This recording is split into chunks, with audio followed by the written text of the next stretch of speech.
सतलोक धाम TV को subscribe जरूर करें। नमस्कार सर। सर नमस्कार। सर क्या नाम है आपका? सर कायमदास नाम है। कायमदास जी, आप कहाँ से हैं?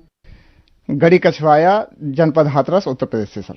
सर क्या काम करते हैं आप? मेरा बिल्डिंग कंस्ट्रक्शन का काम है, ठेकेदारी का। सर संत रामपाल जी महाराज से नाम दीक्षा आपने कब ली? 10 जनवरी 2014 को ली सर। सर संत रामपाल जी महाराज से नाम दीक्षा लेने से पहले क्या आप कोई भक्ति साधना भी करते थे? जी, मैं संतों की सेवा में लगा रहता था। जो भी हमारे घर पे या कहीं भी मुझे दिखाई दे जाते थे संत जन, तो उनकी पीछे लग जाता था और ज्ञान सुनने की बहुत ज्यादा उत्सुकता थी। और जहां तक कि मैं सत्संगों में भी जाया करता था तो हर संत को भगवान का स्वरूप देखता था और उनकी सेवा करता था और सत्संग भजन ज्यादा सुनता था और इससे मुझे ज्ञान भी हुआ था। तो मैं उनके साथ रह करके भजन जान गया था और वो काम करने लगा था मैं उनके साथ में। और मैंने 15 वर्ष तक जो नकली संत हैं, आज मुझे संत रामपाल जी महाराज जी की दया से पता चला है, उनकी खूब सेवा की और उनके साथ रहा। एक दास उनके साथ रह करके जब सत्संगों में भजन गायन करता था तो बहुत शाबाशी मिलती थी। लेकिन एक दिन मुझे बहुत बड़ा सदमा लगा। एक संत बोले कि ठीक है, लेकिन आप भजन भी गाते हो, ज्ञान भी है, लेकिन बिना गुरु के कुछ नहीं है आपके पास। तो मुझे एक झटका सा लगा। तो मैंने उन्हीं से प्रश्न किया, तो गुरु किन को बनाऊं मैं? तो कि आप किसी को भी गुरु बना सकते हैं। उनका मतलब यह था कि वो भी थोड़ा जानते थे, तो वो चाह रहे थे कि मुझे ही गुरु बना लें। लेकिन मेरे नजदीक एक गांव पड़ता है, वहां के भी एक संत थे जो राधा स्वामी से थे। तो उनका और उनकी एक जैसी टक्कर लगती थी। तो मैंने सोचा कि क्यों न मैं दुर्गादास जी को ही गुरु बना लूं, जो राधा स्वामी मजहब से थी। तो उनको मैंने गुरु बनाया। गुरु बना करके फिर उनके बताए मार्ग पर चलता रहा, उनसे दिए मंत्रों का जाप करता रहा। लेकिन सर, मैं बर्बाद हो गया। उस बर्बादी का कारण बयान नहीं कर सकता। उसके चलते चलते गिरिराज महाराज की परिक्रमा लगाना, वहां जाकर के भंडारे करना, किसी जीव को नहीं सताना, इसके साथ साथ भी मेरे घर में भूत प्रेतों का साया बन गया। जो बच्चे घर में प्रवेश भी नहीं कर पाते थे। एक दिन मुझे भी बहुत बड़ा झटका लगा। लॉबी में बैठा हुआ था अपनी कुर्सी पर, जीने के नीचे लोहे के फरमे रखे हुए थे। ऐसा लगा कि एक फरमे को उठा करके दूसरे फरमे में 10 फीट की ऊंचाई से गिराया है। मैं अंदर तक हिल गया। सोचने लगा, बच्चे सही कहते थे, जब मेरी ये हालत है तो बच्चों की हालत क्या होगी। किसी के बताने पर मैं उसका उपचार ढूंढने लग गया साहब। वो दुख मेरा वरदान साबित होगा आगे के लिए। जैसे आज मुझे पता चल रहा है संत रामपाल जी महाराज जी के द्वारा। मैं दिल्ली भी गया, गंगा पर बहुत पंडा वगैरह रहते हैं, वहां के लिए कहा तो मैं वहां भी गया। इसी बीच में हमारे एक साले साहब बोले कि आपने ये मकान बनवाया है, आपने कोई हवन यज्ञ नहीं कराया। मैंने वो हवन भी कराया। सभी रिश्तेदारों को, जो भी हमारे बंधु सखा थे, सबको बुलाया, हवन करवाया। लेकिन वो तांडव खत्म नहीं हो रहा था। इसी बीच हमारे साले ने कहा कि चलो या जी कोई बात नहीं, हमारी ननिहाल में एक भगत हैं, बहुत बढ़िया हैं, और वहां आप चलिए और शायद आपका निवारण हो जाएगा। बरसात का टाइम था। बरसात में भीगते भीगते वहां पहुंचा मैं। बच्चों को साथ ले गया। तो वहां जाकर के उनसे मुलाकात की। उन्होंने मेरी दशा देखी।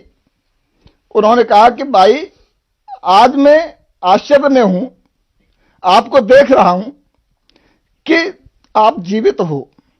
आपके ऊपर तो 3 ताप का दोष है, आपके ऊपर तो घातें रखी हुई हैं, आप जीवित कैसे हो? और वो सही कह रहा था, क्योंकि मुझसे 2-3 बार एक्सीडेंट भी हो चुके थे।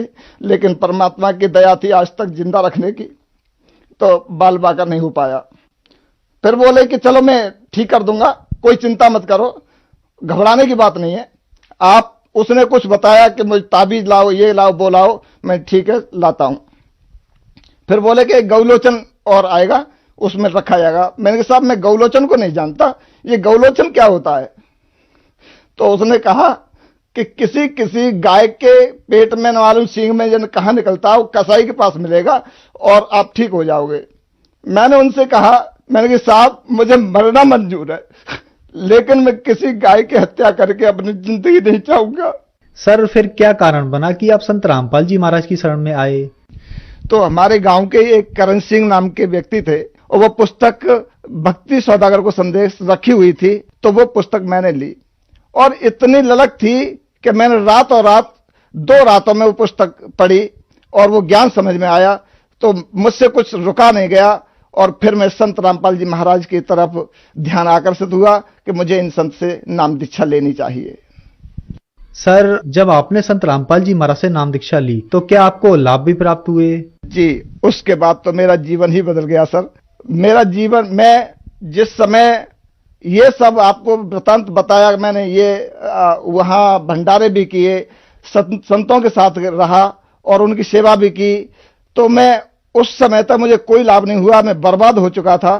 संत रामपाल जी महाराज जी से नाम लेने के बाद में एक तो मेरी आर्थिक तंगी मेरी सुधर गई।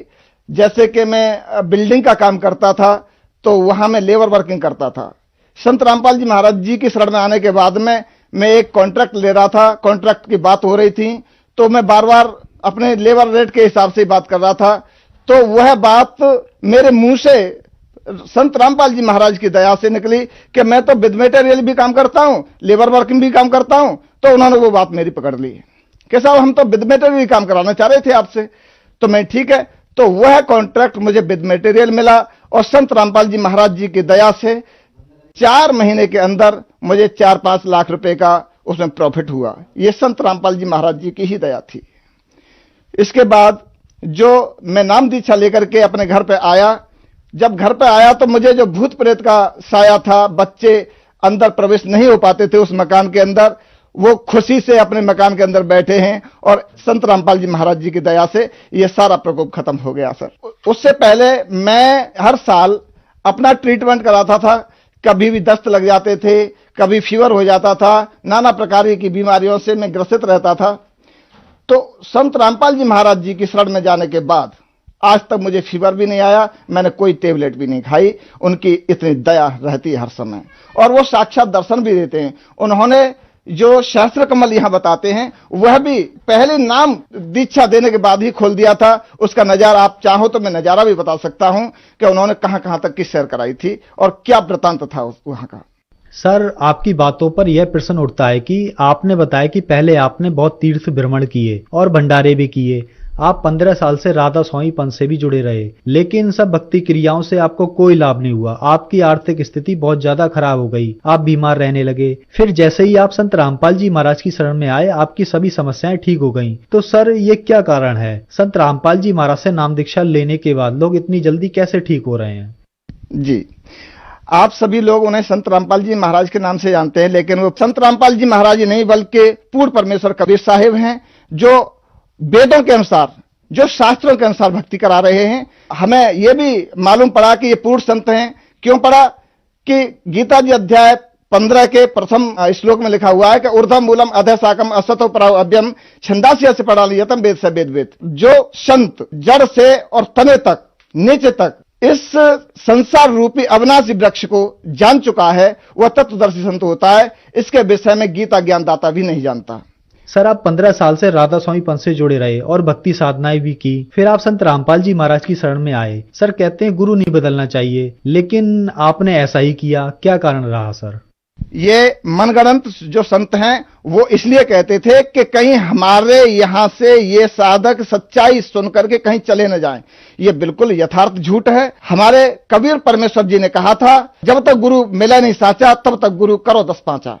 तो हम शास्त्रों के अनुकूल ही, जब एक अगर मोटी मिसाल लेके चलें, हम किसी तरह से रोग से पीड़ित हो गए हैं, हमको बुखार है या कोई भी अनंत बीमारी लग गई है और डॉक्टर से हम उपचार भी करा रहे हैं, वहां हमको कोई लाभ नहीं हो रहा है, तो क्या हम दूसरा डॉक्टर नहीं बदलेंगे सर?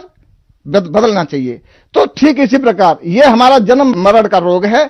इसको ये नकली संत, इनके पास कोई औषधि नहीं है, कोई मंत्र नहीं है इसको काटने का। संत रामपाल जी महाराज जी के पास वह औषधि है, वह मंत्र रूपी औषधि है, जो उनके मंत्रों के उच्चारण से ये काल भी भयभीत होता है। सर संत रामपाल जी महाराज से नाम दीक्षा कैसे प्राप्त की जा सकती है? जी सर, संत रामपाल जी महाराज के विभिन्न चैनलों पर सत्संग चल रहे हैं, उन सत्संगों को देखें, उस सत्संग के चलते नीचे एक पट्टी चलती है, उस पट्टी पर मोबाइल नंबर फ्लैश हो रहे हैं उस पर, तो किसी भी नंबर पर आप बात कर सकते हैं और अपना नजदीकी जो निवास है वह बता सकते हैं। संत रामपाल जी महाराज जी ने हर जगह नाम दीक्षा खोल रखे हैं, तो अपने नजदीकी नाम दीक्षा का वहां से पता चलेगा, वहां से नाम दीक्षा ले सकते हैं सर। सर, जो दर्शक आज आपको देख रहे हैं, खास करके राधा स्वामी पंथ वालों के लिए आप क्या कहना चाहेंगे? जी सर, मैं उन भाइयों से निवेदन करना चाहूंगा कि जो भी भक्ति साधना में अब लगे हुए हैं, क्योंकि हर व्यक्ति, हर शिष्य अपने गुरु को सर्वोपर मानता है, मानना भी चाहिए, तो दास ये कहना चाहेगा कि उस जो भक्ति आपको मंत्र दिए गए हैं उनको शास्त्रों से कंपेयर करें, क्योंकि आज पढ़ा लिखा समाज है, युवा समाज है, तो उसको कंपेयर करके हमें यह देखना चाहिए कि हमें जो वे ऑफ वर्शिप बताई है, जो मार्ग बताया है, भक्ति मार्ग बताया है, ये हमको कितना कहां तक ले जाएगा और इससे मोक्ष मिलेगा भी या नहीं, ये शास्त्र प्रमाण है। अधिक जानकारी के लिए साधना चैनल ही देख लें, उससे बिल्कुल क्लियर हो जाएगा कि हम कौन सी साधना कर रहे हैं और ये हमें कहां तक पहुंचाएगा। हम काल के जाल में फंस रहे हैं। उनसे मेरा निवेदन है कि अपनी साधना को शास्त्रों से कंपेयर करें, उन्हें खुद मालूम पड़ जाएगा कि हमें कौन सी भक्ति मिल रही है और कौन सी चाहिए थी। धन्यवाद सर। सत साहेब।